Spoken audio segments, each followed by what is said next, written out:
আমরা কি আমরা কোঠা আন্দোলন করছি, কোঠা না মেধা। আমরা মেধা তালিকা আমরা পাইছি 93% পাইছি, 7% কোঠা করছে।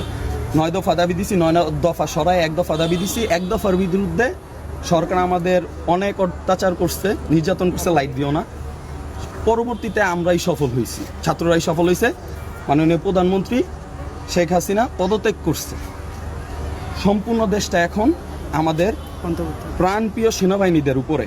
সেনাবাহিনীকে আপনাদের বলছে যে দেশের সম্পদ যা আছে সব লুট করে চুরি করে লইয়া জায়গা কইছে।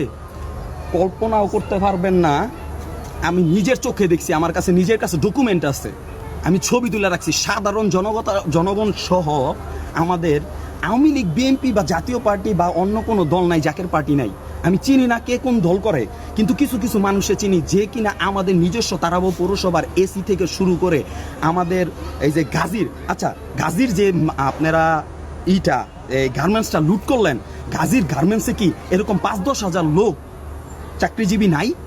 চাকরিজীবী ছিল কিনা? যারা এখন পর্যন্ত বেতনটা পায় নাই, লক্ষ লক্ষ কোটি কোটি টাকা বেতনটা পায় নাই, তাদের কি হবে? তারা যে সারা মাস কাজ করলো, তাদের কি হবে? এই লুটটা করার দরকার ছিল তাদের। আপনি কেন গেছেন? আপনি কেন গেলেন? আমি নিজের চোখে দেখতেছি, আপনাদের দেখাইতে পারবো, একটু দেখাও।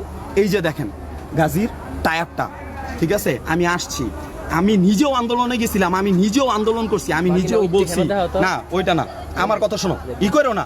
আমি নিজেও আন্দোলনে গেছিলাম, আমি নিজেও বলছি হই হই রই রই শেখ হাসিনা তুই গেলি কই। ছাত্ররা আন্দোলন করছে, এই না মানে যে এর মানে এই না আপনারে দেশটা হাতে তুলে দিছে, আপনি লুটপাট করে খাওয়ানোর লিগা। শেখ হাসিনা কি আপনার লুটপাট করে খাওয়ানোর লিগা দেশটারে তুলে দিছে? সেনাবাহিনী নাই, পুলিশ নাই, পুলিশের ভিতর ভালো লোক নাই। আপনার নিজস্ব যত ধরনের মতবাদ ছিল, দেশটা স্বাভাবিক হইতো, আপনি তাদের কাছে যা বলতেন। দেশে এখনো কিন্তু ভালো মানুষ আছে ভাই, ভালো মানুষ মরে যায় নাই। আপনারা কেন এই কাজটা করলেন? আমাদের পৌরসভা, আমাদের উপজেলা, এইটা যখন স্বাভাবিক হবে, উপজেলার এসি, উপজেলার চেয়ার, ওই অফিসাররাই যারা বসবো যে অফিসারের জন্য আপনারা এতদিন আন্দোলন করছেন, ওই অফিসারই যায় বসবো। যেই ছাত্ররা এখন আন্দোলন করছে তাদের থেকে অফিসার হবে, তারাই ওই চেয়ারে যায় বসবে, তারাই এই এসির সুবিধা ভোগ করবে। আপনারা যাই এই এসির সুবিধা ভোগ করবেন, এসিতে বৈশা কথা বলবেন অফিসারের সাথে। তাহলে কেন আজকে এসিটা চুরি করলেন? কেন এই লুটপাট করতেছেন? মানুষ আপনাদের বিবেক বুদ্ধির মানে আপনাদের মস্তিষ্ক এরকম পরিমাণ বিকৃত হয়ে গেছে যেটা মানে বলার বাইরে। আল্লাহর দোহাই লাগে ভাই, দেশটা আপনার, দেশটা আমার, দেশটা আপনার বাপের, দেশটা আমার বাপের, দেশটা সবার। দয়া করে সুন্দরভাবে সুস্থ মস্তিষ্কে বাঁচার অধিকার সবার আছে। আপনি এই অধিকারটা থেকে বঞ্চিত নিজেরাও করেন না, আমারও করেন না।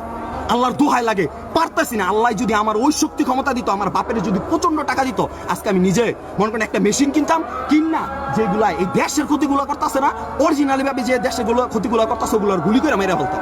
যদি আল্লাহ আমার এই শক্তি ক্ষমতা দিত, আমার দেয় নাই আল্লাহ। আমার ছোট ওইটুকু দিছে যে আপনাদের সামনে এসে সুন্দরভাবে বলার অধিকারটা দিছে। এইভাবে বলার অধিকারটা আছে বললেই আমি বলতেছি। আমি নিজে কোনো আওয়ামী লীগ না, বিএনপি না, জাতীয় পার্টি না। আমি নিজে একটু আগে প্রায় 3:30 থেকে 4টার সময় আমি নিজে তারাবো বিশ্ব রোড থেকে রূপসী পর্যন্ত মিছিল করছি। আমি আমার ভাইদের সাথে মিছিল করছি, ছাত্র ভাইদের সাথে মিছিল করছি। আমি দেখছি আমার মিছিলের মধ্যে বিএনপিরাও ঢুকছে, মিছিল করছে, তারা আনন্দ মিছিল করছে। কিন্তু তাই বলে এই না আমি কোনো দলের পক্ষে কথা বলতেছি, কোনো দলের পক্ষে কথা বলতেছি। অনেকে বলতে পারেন আওয়ামী লীগের সাফাই গাইতেছে। আওয়ামী লীগের সাফাই গেলে এইভাবে বলতাম না যে গাজীর মেলটা গাজীর লোকেরাই লুটপাট করতো, তাও ভালো ছিল যারা কর্মজীবী। ভালো থাকবেন, আসসালামু আলাইকুম।